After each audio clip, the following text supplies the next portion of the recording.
Papaunan natin siya ng mandarin. Tapos ng kiwi. Kiwi fruit.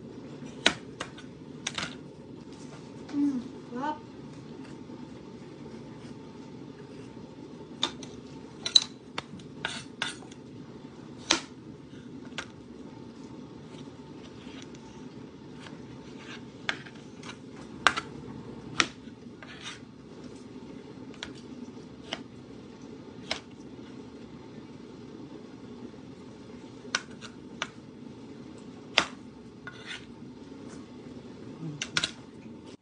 Hanggang natin ito.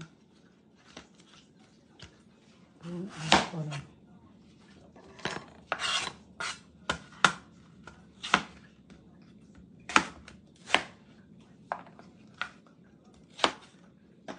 Green apple, apple, apple.